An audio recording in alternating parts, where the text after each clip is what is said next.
Ebusia for mamu inajo emamu akwaba enyumre ediba KFM TV so emre aso se nsema yabo ano efiye man no yedni nia ebesumu se KFM TV news asida kese enko Enfama Talent Microfinance ani se ope baby edrusika esie na ohaw bia emba ho a talent nkwa na obetimi edi weni atwe no se oya nkranko adwumeko na opese odu sika sie baby a menfa weni ntwe baby ase talent nkwa eye mantam dunsia no emu edu de talent abo mo homodin edu ho ansia no omugo so a modin hihye pa egu kwam se wo mbetimi edu ho no nti enwume fa weni etwe mu ewo talent na woni omo enye ejuma nsi ho no so de eda form boko ede emausa enso so ana KFM Musical Center enso ese se open instrument abo ewa sorry ana odwumede bi ase a fa weni etwe mu ewo KFM Musical Center wo aso ye kese no ewo Accra Zongo Lane albetimi akoho na wakwaje wo instrument papa say ye speaker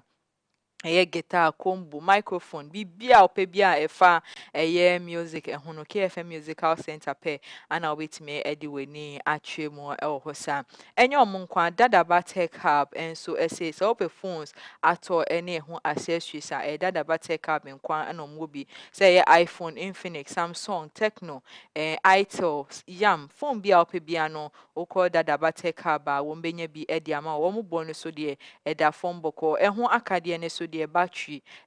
charger airpod earpiece bibia no okọ dadaba tech hub a wo mo ewo bi edi ma enwumre wo mo aso eye kese no ewo kaneshi takwa station nche ho na eho ana dadaba tech hub ewo a wo mo so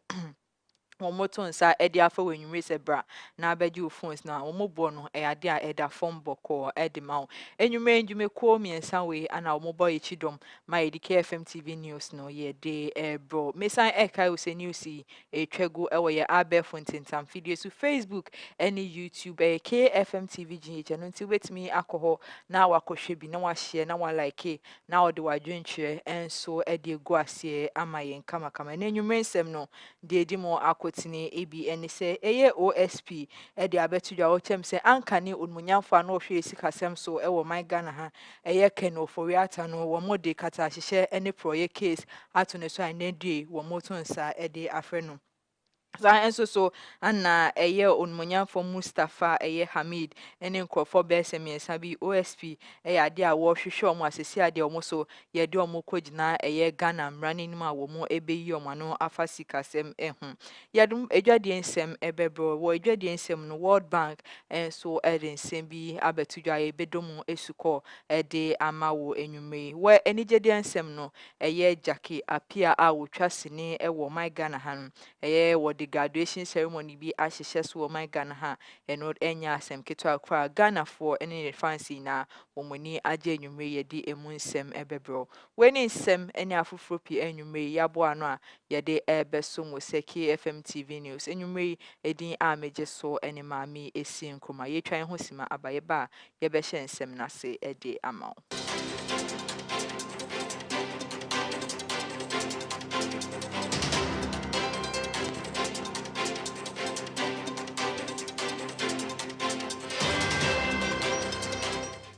Tia for your sign Emma Makwaba Edama se enwumre muguso a ehwe KFM TV news me sign eka o se news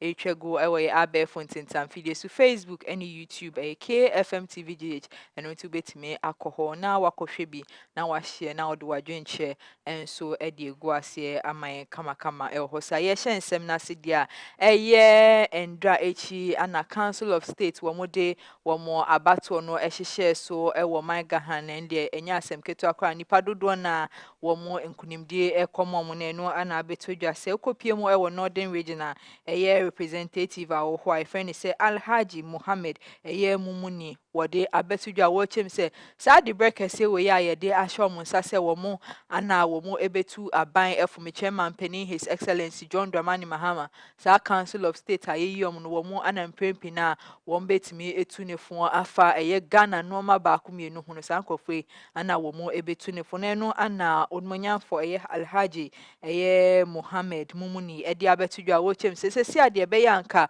wo mo ruo ayede ama mo se wo mo betu aban fo no sa ruo no wo mo fa bi enka homomo a enye efuto kwa na emom enoma bi wo hɔ e wo se omutimi ye de boa haban se na be ya Ghana ebetimi etumpa no de enu nti papa eche mu se wo mo rule se wo metu aban fo na be ya nka Ghana mpenifo ni titu ene Ghana ban ene His Excellency John Dramani Mahama ehwe na rule no won fa bi nka ho enfa mom a eno ebetimi aboa ama wo man Ghana etimi etumpon de amaye ebusuafo ye to ansem ne so de amamode a eye dom kuma a wo mo ewo mrahye bedwafie de abetu dwa mo eche se eye National Road Authority Act a wo de betu dwa no se si ade suspension wo maba aba montinima wo mo abekasa de afa ne mra wo mo ekasa ye no ana eye former chairman de ma Road and Transport Committee a wo san eye mrahye bedwani ewo Akim Suedo eye onmonyamfo Kennedy Osenya ko de atudwa wo chem se si ade dom kuma no ade a sa Road Act na wo mo de bae no wo mo abekasa de afa yenti ensem bia papa de tudwa wo mrahye bedwafie. Act, the bill has been passed and assented to. Its implementation has generated significant unrest between the entities under the ministry, feeder roads, urban roads, and highways. I had the opportunity to meet at Deba with all the agencies. The conclusion is that we suspend the implementation and carry out further consultation with them with respect. Mr. Speaker, for instance, they raise issue about who becomes the head of NRA. Currently, as we speak, Mr. Speaker, the Director of Urban Roads is now the acting Chief Director. He still holds on to the position because he hasn't handed over to anybody as the substantive director. At the same time, they are complaining that it should be clear as to whether only one entity can have the leadership of NRA, i.e. whether urban roads or feeder roads. So we are saying that we suspend the implementation for now and then carry out this. And it's a popular decision there. Mr. Speaker, I am surprised my good friend is speaking this way. Mr. Speaker, the fact that laws are passed by this House, its implementation is the responsibility of the entity that sponsored it. As we speak, road toll is still a law on our books, but its implementation has been suspended. It's just 2 weeks that we have been in there, a month that you have done this. I'm not saying we are replicating what you have done. Mr. Speaker, there's no ill motive with this. It's basically to make it work better for the people who the law has been made for. So I appreciate him raising the issue, but maybe he would have realized that in few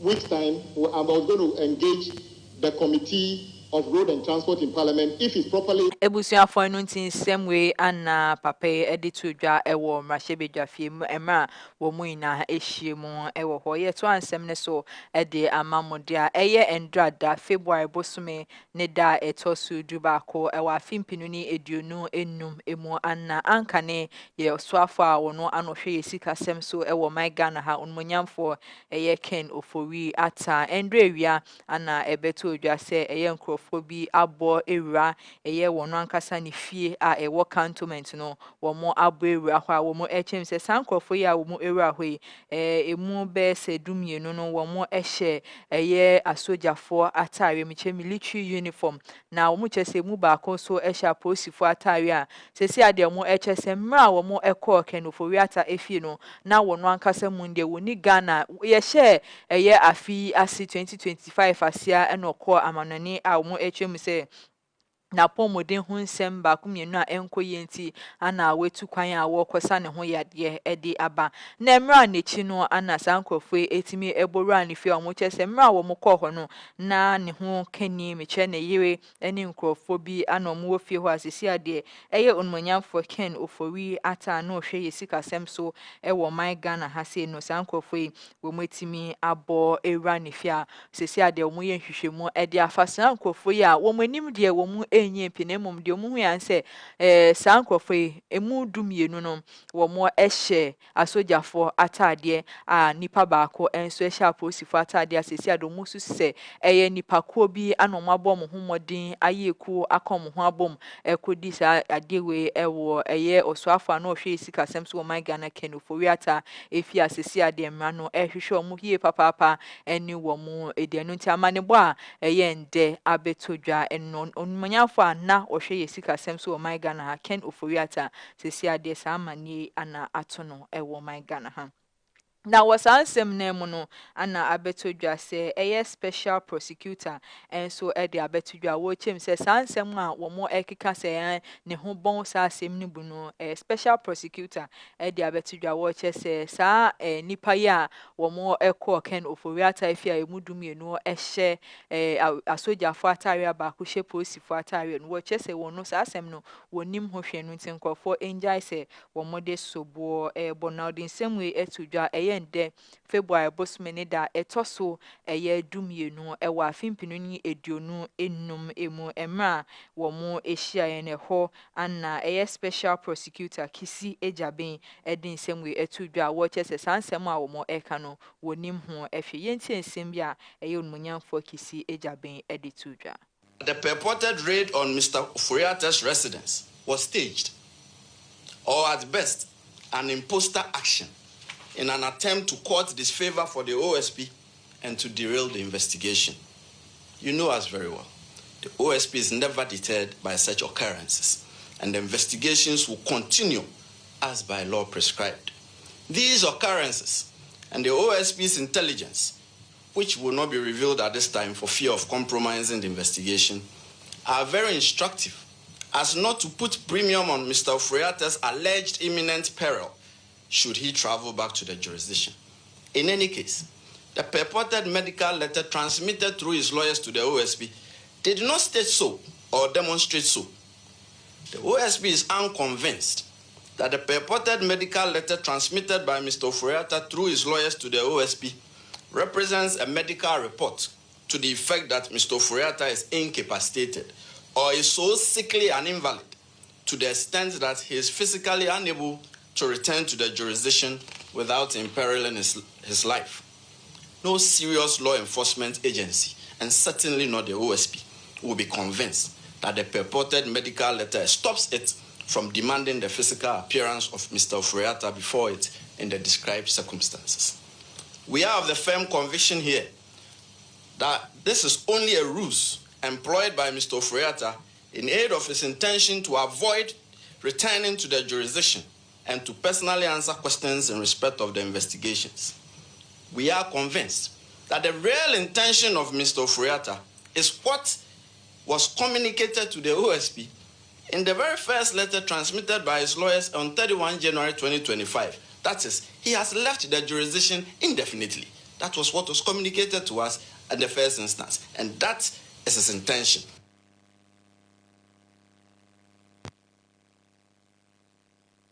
Enunti semwe ana special prosecutor eyon monyamfo kisi ejaben editudwa ewo mrashibedwa fie na sansem na mu no ende womo ekọ asetina no ana womo de abetudwa special prosecutor watches sisi ade ankane wosoafo na ohwe yesika sem so wo my Ghana Ken Ofori ata sansem a abei womo ehwese kata hye any proye corruption no nidin abepie mu asisi ade womo hwe nim se Ken Ofori ata wo be free baby owo na wabo my Ghana ha na Ghana mra no wetimi ebegina no na wegina no ewo nsem ba kumienu ha wo mo echese National Cathedral Project no wo mo chese ni din ekopie mu ewo mu baby a wo san chese strategic mobilization limited any year cases be se mienu bi e ka ho no eno anasesi a wo mo aye hwehwemu ehu se onmonyafo Ken Ofori ata ne ho ebon asesi ade wo mo tun sa afre na mo chese baby bia owo e wa manini bia wo ma ne to ne nan embo ne to na wo mepie mu e wo man Ghana ha na se na emra no enu bedi no Ghana mra entime eni no endi ni ye papa yenti ensemi a wo mo san e de tudwa ende e wo mahye fie ho. Ladies and gentlemen of the media, a few minutes ago, I signed a directive declaring a high-profile person a fugitive from justice. This person is wanted by the OSP to answer charges in respect of several cases, including the following. 1. Contractual arrangements between Strategic Mobilization Ghana Limited and the Ghana Revenue Authority for the stated objective of the enhancement of revenue assurance in the downstream petroleum sector, upstream petroleum production, and minerals and metals resources value chain. 2. Termination of a distribution, loss reduction, and associated network improvement project contract between the Electricity Company of Ghana Limited and Beijing Xiaocheng Technology BXC. 3. Procurement of contractors and materials and activities and payments in respect of the National Cathedral project. 4. Activities and payments in respect of a contract awarded by the Ministry of Health, initially commenced by the Ministry for Special Development Initiatives to Service Ghana Auto Group Limited for purchases and after-sales service and maintenance of 307 Mercedes-Benz Sprinter 305 CDI ambulances for the National Ambulance Service. And 5. Payments out of and utilization of the tax refund account of Ghana Revenue Authority. Ladies and gentlemen of the media, the fugitive's name. Busiafo enu nti eye ankane oso afo a no hwe yesika sem so wo my Ghana ha onmunyafo Ken Ofori ata sesi ade yade a wo mo ehwehwe ne ye papa wo mo hwe nim se enmunimu ya wo betimi ebepie mu e wo my Ghana wo begina Ghana mra no enim wo san sem na mu no eye wo no ankasa ne lawyer eye Ken Ofori ata lawyer enso abekasa wo chemu se sesi ade onu de ogidi se eye Ken Ofori ata bebi owo bia no eye tete ana wo de ne ho akotete san se sa ade na epie sesia no eyade a eyasem ehuhia ye papa nti onu de osusu se eye Ken Ofori ata wedwane efi wo man emu wodin nsem we etudwa eye ende emra wo mu hia ye nti nsem bia eye lawyer edema Ken Ofori ata editudwa.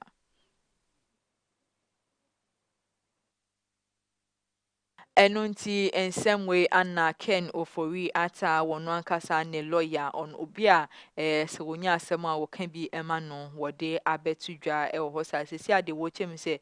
OSP wombo ne homodin na Ken Ofori ata bebi a obi ano wo mo enhwehwe na Ghana mra no wontimi embegina no na ensem ba komienu bi a ho no wombeyi na no emfanfa eho enunti Ken Ofori ata sesi ade ade amra no eso mo enunti bebi a obi ano bo homodin na bro my Ghana ha na beyi hu ano efa sansem we a wo model to so no ba na beyi hu ano se wom no wankasa na obetimi ache no kwa bi a ewo mu eno ti Ken Ofori ata na nsem no ana yede ebremo ende edue no yekọ nsem fufuro mu so dia eye special prosecutor nsem ya ana yede ebremo na betodwa se eye government officials be se nsia no wo mo chemu se sesi ade payroll fraud bi a so wo my Ghana mo chese national service payment rule no fraud bi so wo ho a mo chese wo mo a ghost name me chensa manfo bi edin ebepie mu a edin be se omo chese edin dodo na ana ebepie mu ewo mu omo chese fake payment slip ana say fake payment salary slip bi e no eno ana sesi ade special prosecutor ayen hwehwemu papa de afasa asem we ho a wo chese wa ayen hwehwemu ehu se government officials be se insia ana wo mo ho ebon sa de we mu a san hwehwemu eyi san krofo yi na de ama wo mo echem se sa suspect yi Ghana Education Service engineers for ehum a year controller and accountant general's department and su ewum any the ekododo na wo ewo man Ghana ha no ana wo ho eboma saa nipa nsie de sesi ade aban ene a special prosecutor ehwe nim se wo betimi ebepie mo ewo Ghana mra no enim no mo beyi om ho ano e de afasa asem we hu yenti ensem bia wo mo di tudwa efasa asem we ho. Lastly, it will be recalled that in the last quarter of 2023, the OSP and the Controller and Accountant General's Department jointly commenced corruption risk assessment and investigation into suspected corruption and corruption-related offenses in respect of government payroll administration. It is also recalled that the assessment and investigation are especially aimed at isolating and removing the names of non-existent, ineligible, and undeserving persons from government payroll, recovering wrongful payments and unearned salaries, prosecuting persons suspected to be culpable for any offenses, and the institution and implementation of internal controls in respect of payroll processing and payment of salaries. We further recall, as you do remember, that to facilitate the rollout of the investigation and assessment throughout the country, a pilot exercise was carried out in the northern region, covering educational institutions under Ghana Education Service and the Tamale Teaching Hospital, by a joint team comprising investigators, tracers, and assessors from the OSP and selected staff of the Payroll Processing Directorate of the Controller and Accountant General's Department between December 2023 and April 2024. Ladies and gentlemen of the media, I'm glad to announce to you that after thorough investigation, the OSP is now ready to commence the prosecution of persons suspected to have engaged in such conduct. So earlier today, I directed the Director of Prosecutions at the OSP to file criminal charges at the High Court in Tamale against the following 6 persons. 1. Yakubu Tahidu, a former teacher at Balogu MA Junior High School, Yendi, in the Northern Region. 2. Abdullahi Abubakari Sadiq, an integrated personnel payroll database coordinator of the Ghana Education Service in Yendi, Northern Region. 3. Sami Suk, a schools improvement support officer for the Yendi North Circuit, Northern Region. Mohammed Yusuf J, one-time headmaster of the Balogu MA Junior High School, Yendi, Northern Region. Stafford Kolete Azude Barris, an assistant chief accounts technician at the Controller and Accountant General's Department, Accra, the Greater Accra Region. And Osman Isahaku, a one-time headmaster of Balogu MA Junior High School, Yendi, Northern Region. The main charges are corruption of a public officer and corruption by a public officer involving the manipulation and siphoning of funds designed as fictitious salaries from the government payroll. The identified persons would soon be arraigned before the High Court in Tamale.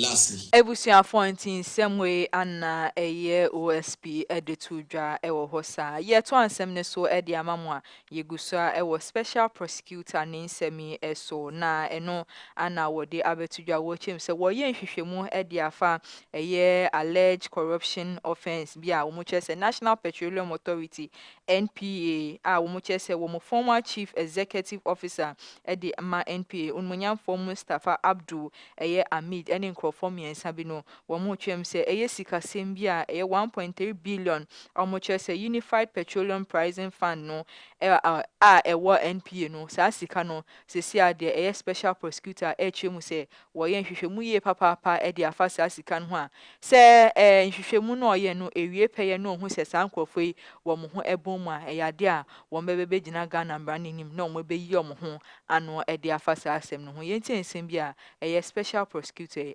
sign editudra. The OSP has also commenced investigation into suspected corruption and corruption-related offenses in respect of an alleged embezzlement of 1.3 billion cedis from the Unified Petroleum Pricing Fund (UPPF) at the National Petroleum Authority (NPA).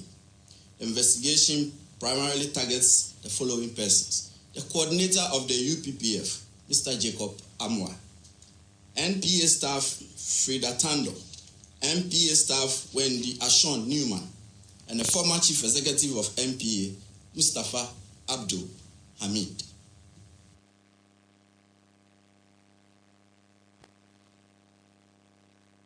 Ebusuafo no ntin semwe ana special prosecutor eye onmunyamfo kisi ejabin editu dwa ewo hosa ye gina ne nsemi so na ye twa ye ho akwaje aboafo nkrato abaye ba ye beto ansem ne so edi amamu.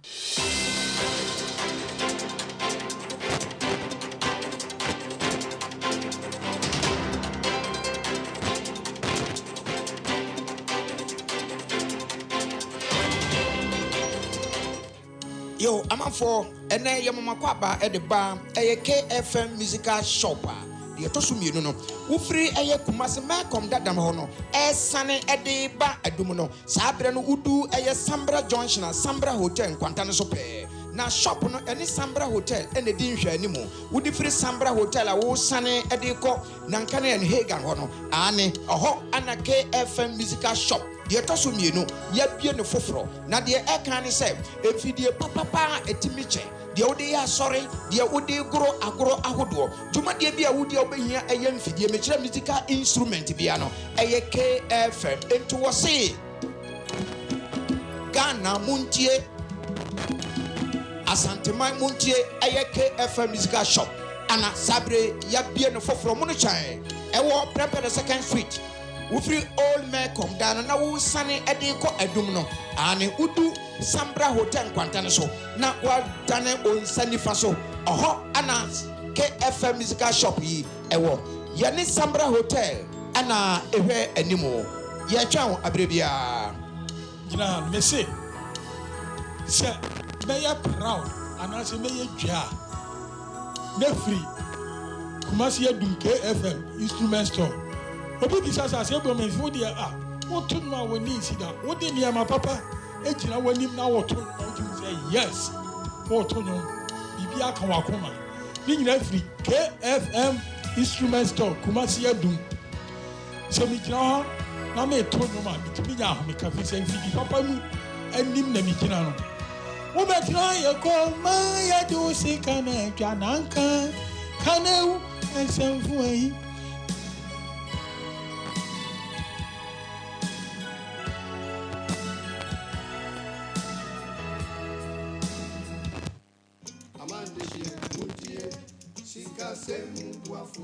Medo benami Ghana duko du ajakple ho duko kata. Mie cho nyanyu ade vena mi cho Talent Microfinance Limited Gajadopa. Mie wana susu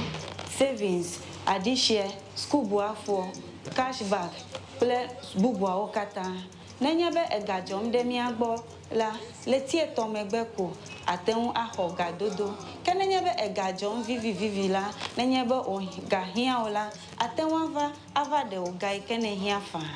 Tanenye be mi foncho mi afa jom yo kenye mi afa gadodo nyawa.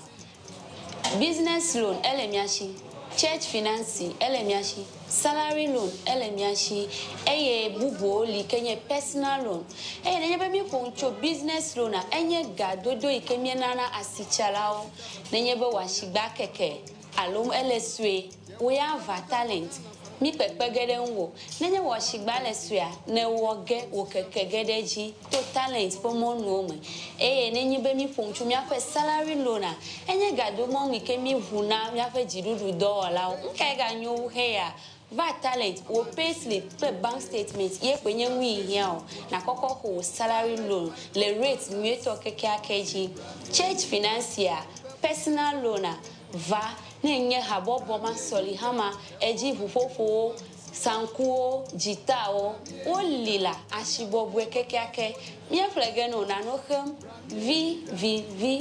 choji nto jinwade vare kwereka mpopo kai ganyu heya talent kuna kpohe ya ole chagbagba na do tare talent bena wo gadumo wa anobo buenami akpenami etibe ya nyafi ke talent la Talent Microfinance Jengo Amegan Shipe Ape Letina Tejibo Hotame miape kapomo yenye 050-129-1298 alo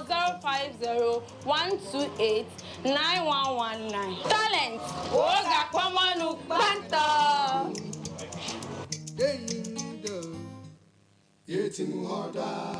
Talent Microfinance, your channel of wealth.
Ghana man penny His Excellency John Dramani Mahama Eddie Abetudwa sisi ade wo hye se penifo enye hwehwemu emfanfa enipa be se 81,885 a wo mudin eka aban payroll ho asankrofo wo mu kyese wo mu ye nsamanfo wo mu ni ho nanso wo mudin ewo aban payroll emu amu kyese National Service Authority no wo mu ye hwehwemu no ana wo hu saa edin ya man penny John Dramani Mahama ese National Investigation Bureau womu enhwehwe saa edin na ene saa fraud a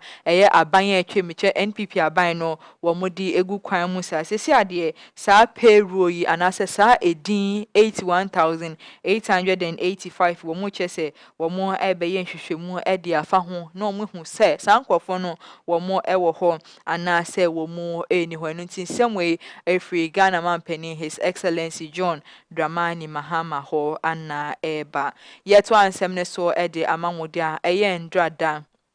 February bosumini da etoso du bako wa fimpinu ni eduonu enum emu ana womode Council of State no womo abato no womode hyehye so wo man Ghana ha ne kowie mu se asantimantem no menteme ho asibi esi wo ho a eno na enye asem ketu akra eno enam so emma sesia de Asante Regional Police Commander DCOP Frank ebuakwa no womo chese womo yi no anase womo agye ni post no edi efri ne nsem asasem we efri police headquarters for hona eba mo chese sa basabasa ya esi ewo asantimantem endrada no eno anampenifo ayenhwehwemu edi afa ho mo chemse enam sa basabasa ye na esi ninti papa we ne debra a ekita no womo agye edi efri ne nsem a womo hwe nim se wombe yenhwehwemu ye papa edi afasa de na esi ye endrada no ewo asantimantem na sa basabasa ye esi ye no enya asantimantem kwa anesi yen crime haso no Council of State womo a endra womo de abato ehihye sui sabasbasa ye no ebisan esi won crime ha posifo de krata abetudwa womo etwem se womo yen hwehwemu enso de afa yen crime ha de no so eho eno nti wa wodin ebepiem no ade a Ghana mrano enwo ebedi ni ye papa ewo ehosa ebusuafo ye to ansem ne so de amamodia Asante Regional Minister onumunyamfo Frank Amwakohene anna wodi nsem bi abetudwa wo chem se Asante mantemfo sesi a waye Asante Regional Minister de nya de a wobeyi neni edi amawode biara da enu nti wodi neni echiemu ewo kejeti a wo chiemu se kejeti market wo Asante mantem no wo ba behwe na wasiesie ni nia de amawo esanse baby ba kumienu bi ewo se wo mutimi hwe na wo mo renovation enu nti Frank Amakohene echem sesesi a wabe de wo behwe na wasiesie KJT market de amedwedifo a wo mo ewo hwe yenti ensem bi a Asante Regional Minister Frank Amakohene de tudwa. Two issues with phase 1. One, the front of phase 1, just opposite the zoo, needs to be cleared off. You realize that there's been huge encroachments with taxi drivers and trotro station being established over there. I've tasked the KMA, the KDTR management and the regional police command to make sure that that place, because if there is any emergency, that is the only exit that can contain most of the people. So that place needs to be cleared. And they're going to work on that starting tomorrow. The second issue has to do with the area where we had the first fire incident. So it's a huge area. We've engaged the contractor. They need 2 weeks to be able to fix that space. And in that 2 weeks period, we will need to cordon off that area. So we've invited the management of KMA and also the leaders, the traders, their leadership, so that we can have that engagement and we can agree on the time and the date that we would give the contractor that 2 weeks that they need in order that they'll be able to fix it. The management has record of every trader who was initially allocated that space. So if that is their fear, I want to assure them that once the place is fixed, we'll make sure that whoever rightfully deserves to have a place there will have their own. It wouldn't be rich sold to them as per the fears I picked from the field. So these are the key issues that we picked with the rounds that we made. Sanitation is a huge issue. It's a mess. I'm sure you followed the trip to the washrooms and also to the drains and they are all blocked. And I get the impression that anytime there is raining or the rains fall, there is flooding all over the place. So we've engaged the management. They are to come together with the chief director. We'll meet them on Thursday. Then we'll be able to holistically look at the management of the place in the first place and how we'll be able to put things under proper perspective and control pending the completion of the phase 2. After the phase 2, then we look at the development of the phase 3. You are aware that KJT has a phase 3 that is yet to roll out. But once we are done with the phase 2, we look at the processes leading into the phase. Ebusuafo ye to ansem ne so ede amamodia eye Minister of Transport Joseph Bukari ede abetudwa wo chem se sesia de wa share eye Driver and Vehicle Licensing Authority DVLA for say omo enhye eye registration na se amuche se motorbike no sesia de wo mo be register ni nia ede amo kadafo a omo ewo my Ghana se ne be betimi aye effective na wo motimi ede aye adwuma ewo my Ghana ntin semwe efi Minister of Transport Joseph Bukari ho ana ba yentie ninsem no a wode to dwane bi emra. We made a campaign promise that we're going to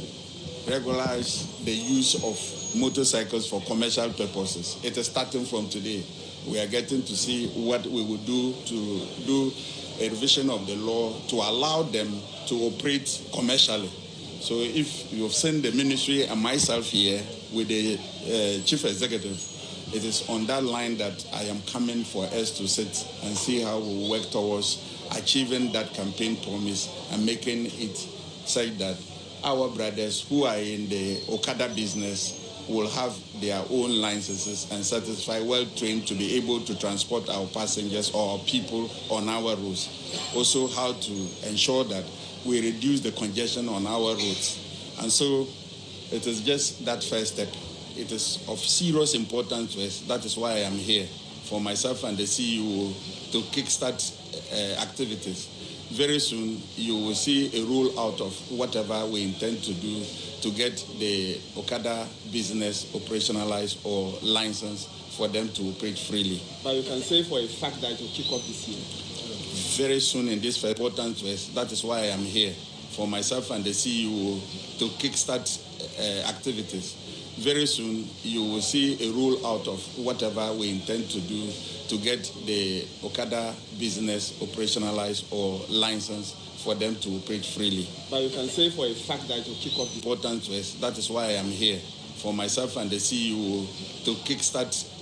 activities. Very soon, you will see a roll out of whatever we intend to do to get the Okada business operationalized or licensed for them to operate freely. But you can say for a fact that it will kick off this year.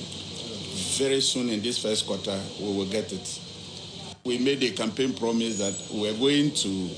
regular. Ebusuafo enu ntin semwe ana Minister of Roads and Transport wode to dwa ehosa woche me se eye motorbike miche Okada wo mutwi e wo my Ghana sesia de DVL for enhwe na wo mo enregister ni nia enfa mo se ne be ya wo mo so wo benya license a wo betimi e de aye adwuma e wo my Ghana ha na won sem from no eye CEO Edema Youth Employment Agency eye Malik Basintali na endedwe abetodwa se eye agency ni warehouse no anobo ne homoden ene ni mpanifo bi ekopie mu ewo hɔ a na wo mo ekohwe no ma ba komienu bi ewo se ne be betimi aboa no na na edwuma wo beye se eye CEO Edema Youth Employment Agency no etimi akoso ediama no mu chese sesi ade wo kohu eye nkrata ne no ma bi ewo warehouse a wo chese nenti a wode sa ade we hihye so a wo ko warehouse wo nyina se wo hwe se ne be ya na edwuma ebetimi ayemre ediama na wo no so aban ene Ghana mampani John Dramani Mahama ebisa no edwuma ene no ma bi a waye edi abo ambebunu wo my Ghana ha wo betimi enya nsempa ede ama na se wo betimi aka asemde de bi ede achempenifo anunti ana wo tu sa na monwe wo my Ghana ha wo hwe se sa adewe Youth Employment Agency no ebetimi aboa na imbebunu dodo na womo ewo my Ghana hano won betimi enya adwuma ye eno nti CEO de my youth employment agency Malik Basintali ana wokopie mu ewo agency no wo warehouse a wokoye inspection dodo na ewo ehosa ebusuafo wo insemfufom no apomudin ensem ana yede ebro amanebo a efri buno region buno mantem eba ne se HIV yade no wokopie mu ewo buno mantem a ade a atin kensen ewo hopa mo kyese mbebunu dodo na ana wo munya sa yade bia amanebo a wo mo ya efri Ghana Health Service ne mpanyifo ho eba no kyese efiti September bosumi mu ewo afimpinu ni eduonu N9 emu no nipa bese 11,401 a wo mu HIV AC ade bi wo bono mantem no emu bese 8,481 ana wo mu emba a emu bese 2,727 ana wo mu mema wo ho a wo mu kyese sesi ade HIV ade no kopiem wo bono mantem a ade a ama ne homsu yie papa emba no ana wo mu nya bi yie papa na mani bowe efri owura Emmanuel obin hene oye Buno Regional HIV AIDS Coordinator Edema Ghana Health Service wono ana waye nhwehwemu yewe wode abetudwa wo chemse sesi ade womo a womo ewo HIV ade bi ewo Buno mantem no ade a womo medication womo guso a ehwa aban ede nhyehyɛpa egu ham ede amom se ne be ya yade wo betimi aso ano ede amo no nti amanebo a free Buno mantem eba ene se HIV ade ade a ama ne hom so a efiti afimpinu ni eduono n9 mu wo September busumi mu no nipa bese 11,401 ana wo mu enya HIV ade bia emu 8,481 ana wo mu mba a 2,727 ana wo mu so wo mu mbema wo mu so wo mu enya HIV AC ade bi wo asisi ade wo mu hwe nim se yade wo betimi ahwe na wo aso ano anase wo mu abrebre ano ama ensan entity biom ewo bono mantem eho amanebo we ana abeto edwa ebusuafo ye gina apomudin ensemi so na etwan ho sima abaye ba ye de edwadi ensem ebeto aso ama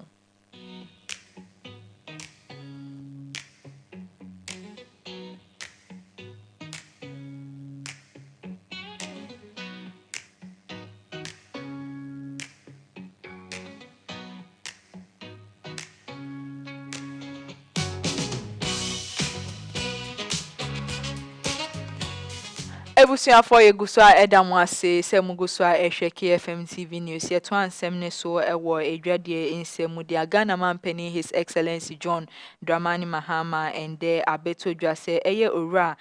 Alexander Edusei anna ejuma ehye ne nsa se director edi market report no sesi ade mampani John Dramani Mahama agesa de bre no efri ne nsema ni duty no yaje efri ne nsema ende ana omokosa ke no edi free ne edwum ho na mo twem se owura Edusei wo mo efa no ewo afimpinu ni meche 2019 ana wo mo efa na eno Ghana mampani dada His Excellency Nana Addo Dankwa Akufo-Addo aban so ana wo mo de sa dibre ehye owura Alexander Edusei ense emu a wo chese framante mo chese supporting ade a wo mo ejai yusu de dada na mo papa eguso a edi hu sika ewo my Ghana han no ana mampani John Dramani Mahama ebe hu sa di we asesi a de brekese we yetimi agi efri papai ensem asisi ade sa ne debre no Ghana mampani His Excellency John Dramani Mahama etimi abeji edi efri nsem anamani bowe ana efri mampani John Dramani Mahama akachi eba yeguso a ewo edwade ensem no emu na Ghana economy wo mode abetudwa sansem we fi World Bank for ho wo mode abetudwa mo ehse wo mo hwe nim se 2025 ya yeremi Ghana ye hwe nim se economy no ebetimi edu economy no 2025 mu no a expanded to 4.2% was 2025 mu wo mu che say wo 2026 no wo mu hwe nim say ebetimi edu 4.8% was afimpinuni eduonu nsia emu na World Bank for and mu chem say efiti January bosumi emu was 2025 mu no global economic prospect report no ana abetodwa mu say Ghana economy wo mu hwe nim say 2025 we ebetimi edu 4.2% na 2026 so etimi edu 4.8% ewo ehosa na mu echem say pre-covid pandemic no mu chem say economic challenge no edu 5% eno no wo mu ehwe nim say wo betimi aso saade no ano edi aman no ti amani bowe ana free World Bank for edi aba wo hwe nim say 2025 any 2026 no Ghana economy no ebetimi ejina ne nan so ye papa ede ama obibia ewo my Ghana enu nti amani bowe and free World Bank for ho eba omuhwe nim se Ghana esikasem no sesi amampani John Dramani Mahama abetina so se amampani ewo my mu no ebetimi assign ejina ne nan so biom ede aman ebusuafo won semfufo mu no mampani John Dramani Mahama emra ye beto aba ewo my Ghana ha se no ni campaign ahodo a wode hyehyɛ so no ni policy bebre na ana wode gu kwan mu a wode to dwa se 24-hour economy no wo bebo ne homode na wode sa initiative we abo my Ghana ha se na be ya imbebu no ani nipa dodo na ebetimi enye adwuma ya wo chem se adwuma ba kwa na nipa ba kwa ebetimi ayen sesi ade 24-hour economy no ba ma nipa bebre akwanya adwuma ba kwa nipa miensa na be ye ne sa wo mo ebera ne shift wo my Ghana ha no ana omo che mu se impenifo de abeto dwo mo che se sa 24-hour economy ade a ahyase wo my Ghana ha companies bi no wo mo edi egu kwan ma wo mo companies no ndi esisi ade wo mo era ne shift ejuma wo se nipa ba akoye no esisi ade sa companies no afa ato mo ho so se wo mbehwe ama Mahama ni 24-hour economy no etimi ejina ne nice brand no nti sa companies no wo mo ahyase asisi a wo mo edi initiative we ejuma ewo my Ghana nti sesi a employment dodo na na ekoso ewo my Ghana ha mampani John Dramani Mahama ni 24-hour economy initiative no ahyase ejuma ewo my Ghana ha wo mo hwe se betimi aboa ama embebuno dodo na enya ejuma aye ewo my Ghana ha ebusuafo edwadie nsem ana yede abro no yetwa ye ho sima abaye ba yebekọ enigedie nsem edi amamu.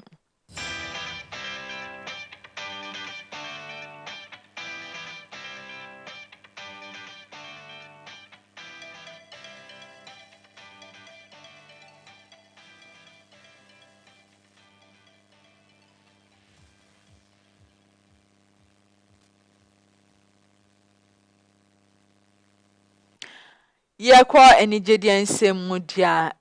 Ghana sinitweni abaiwe ye ba ne sinitwa ewo my Ghana ha obo ne homodin pa sesi ade Nigeria man mu so de wodi neni atwe mu ho na sini dodo na ana wo twa wo ho sa Jackie Apia ana meka ne ho asemi sesi ade abetodwa se Jackie Apia ene ne manager wo mo abom homodin ye papa akonya Masters of Arts degree ene in communication studies ewo University of Ghana asesi ade mutimi a graduate kama ewo my Ghana ha obibia eni agiye papa na Jackie Apia ene ne manager friend says Samira Yakubu ana wo mo achieve some Masters of Art degree ewo communication studies emu asesi ade ne fans eni wo bibia eni agiye papa says ade breakfast we etimi akọ edi ama Jackie Apia a wotwa sene ewo o my Ghana yimo enuti nsɛmwe efri Jackie Apia akache eneba muchemi se star masters degree ninsa etimi akan asesi ade sene no wo bi twaye papa ewo my Ghana ha wo di be chechemu akọ aman hodro so enu nti semwe efi Jackie Apia akache na eba yeguso a ewo enigedie nsem no emu enche bia ana Nigeria two face ne ho nsem ebeto odwa wo mo eche se woni ne ho kani a woni no atena be se infie polydumiensa 13 years eye ani idibia na ebeto odwa se eye two face eni ani wo mu ejai na nsem bi na ekoso ewo my Ghana mo chem se eye two face eni wo bi foforo ehihye ho a wo mo have affairs aye friend se eye Natasha na sesi ade two face ankasa aba montene mu a we be yi sansem ni nia anu a wo chem se ani woni ani de wo mo tonkwanta wo mo apai wo mo awawie negu na emom ni new love eye ade a wo no ana wo be eware no eno ntin semwe ana fi eye Nigeria man mo eye two face enso abone homodin ede abetudwa ede ama obibia ebusuafo yebegina sansem we so na yede enwume news no yedninia aba ewieye ede ama na enwume nsem no de di mo akotene ebi ene se eye ankane wo soafo a na wo hwe yesika sem so e wo my Ghana ha mo nyamfo Ken ofori ata mo atwem sesesi ade nipa bonfo bi abo ewura ne ho a wo mo ehwehwe kenoforiata ankasa ewo o my Ghana sa ensuso ana eye OSP enso eye nhwehwemu e de afa eye Mustafa Amid ene nkrofo be semiensa emu a wo mo twese 1.3 billion bi no ana wo ye hwehwemu e de afa ho wedwedi nsem soso no eye World Bank enso e de betudwa mo echese wo mo hwenim se eye 2025 ene 2026 no Ghana economy no ebetimi akọ enim ede amaye yede nigede ensem enso ebro eye sinitweni abaiwa Jackie apia sesi ade wa graduate a wenya masters degree ewo at emo ebusiafo we ne nsem ene afoforo pi anwumre ye bo ano a yede ebesom se KFM TV news asida kese enko enfama KFM musical center ane top instrument papa abo ma wa sorry ayede na atwedom ede abewa KFM musical center pe ana obetimi edi weni atwesa enso so ana talent microfinance and talent for say bra na onu omu be ye adwuma na osika sem engina ne nan so bra ne enfamo se opebosia for ni chemu talent omu chem se wo mu insi ho no eda form boko ede ema sa enso so ana dada ba tech hub enso esisi opephones ene eho accessories bia na memfa wani ntwe baby ase dada ba tech up say ye Infinix iPhone Tecno Samsung Itel yam ni nia no obenye bi ewo dada ba tech up a wo mo so ehwe nim se obeba ho na woni omo abaye dwuma dwumeko we ananwumre wo mo ebo ye chidoma ye di KFM TV news ye de ebro aseda kese enko enfama wa utifia enwumre wo hwe KFM TV news no eye akosua a ye reporter ewo KFM TV ochina eye ya wawoda eno nti ye ma eye happy birthday in advance aye hwe nim so ochina birthday no ebetimi akoso ewo KFM TV hasi ande yebedi ni ye papa yeda wase anwei edin ameje so eni Maame Esi Nkrumah yakramuna